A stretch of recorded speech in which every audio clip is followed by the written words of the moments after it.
BJP से ताल्लुक रखने वाले एक कॉन्स्टिट्यूशनल फंक्शनरी है महाराष्ट्र के deputy chief minister Devendra Fadnavis, और वो ये कह रहे हैं कि उनके लिए बड़ा खुशी का दिन था क्योंकि 6 दिसंबर को वहां पर थे और बाबरी मस्जिद को शहीद कर दिया गया। अरे भाई, आप डिप्टी चीफ मिनिस्टर हैं, आप संविधान के ऊपर, आइन के ऊपर ओथ लिए हैं, और आप जिस दिन डिमोलिशन हुआ था उसको आप कह रहे हैं कि बड़ा अच्छा काम हुआ। वो प्रोवोक नहीं कर रहे हैं, वो इंसाइट नहीं कर रहे हैं, एक डिप्टी सीएम रहकर इस तरह की बकवास कर रहे हैं। और अगर देवेंद्र फडणवीस को इतना हिम्मत अब आ गई है तो कोर्ट में जाकर कहना था कि हाँ मैंने तोड़ा मस्जिद को, कहना था ना। आपने नहीं कहा, डर के नहीं कहा आपने, और किसी को सजा नहीं हुई उसमें। तो डिप्टी सीएम है तो जाके कोर्ट में बोलना था कि हाँ मैंने तोड़ा था। अब जितने लोग जो बोल रहे हैं, शिवसेना के लोग बोल रहे हैं, बोलिए जाकर कोर्ट को क्यों नहीं कहा आपने, इकबाल जुर्म कर लेते वहां पर।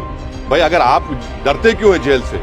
और ये प्राइम मिनिस्टर की सरकार ने उस क्रिमिनल जजमेंट के खिलाफ अपील नहीं की। और दूसरा, एकनाथ शिंदे जिसको बीजेपी सपोर्ट कर रही है, वो कह रहे हैं कि जो दरगाह है बरसों से, माने 200 साल 300 साल से दरगाह है, बोले उसको हम चेंज कर देंगे। अरे भाई, आप मुख्यमंत्री है महाराष्ट्र के, आपकी नजर में सब बराबर होना चाहिए, चाहे किसी का मजहब हिंदू हो या मुसलमान हो, ईसाई हो, दलित हो, या फिर आपके बौद्ध मजहब के हो या सिख हो। और आप एक समुदाय की, और वो भी मुख्यमंत्री रहते हुए, एक डिप्टी सीएम रहते हुए इस तरह की बकवास कर रहे हैं। तो ये मुख्यमंत्री, डिप्टी चीफ मिनिस्टर और जो मोदी कैबिनेट के मंत्री हैं, इन लोगों के हौसले इसलिए बढ़ चुके हैं क्योंकि जो जजमेंट आया है बाबरी मस्जिद के क्रिमिनल ट्रायल का और टाइटल डिस्प्यूट का जो मसला, तो उसके बाद ये लोग इनके हौसले बहुत बढ़ चुके हैं, इसलिए इस तरह की बातें कर रहे हैं, अनारकी फैलाने की, इंसाइट करने की, प्रोवोक करने की। एक डिप्टी सीएम है, एक मुख्यमंत्री और एक यूनियन मिनिस्टर है। तो ये सब जिम्मेदारी देश के वजीर आजम नरेंद्र मोदी पर आती है कि वो देश को बताएं क्या उनकी सरकार की क्या पॉलिसी है।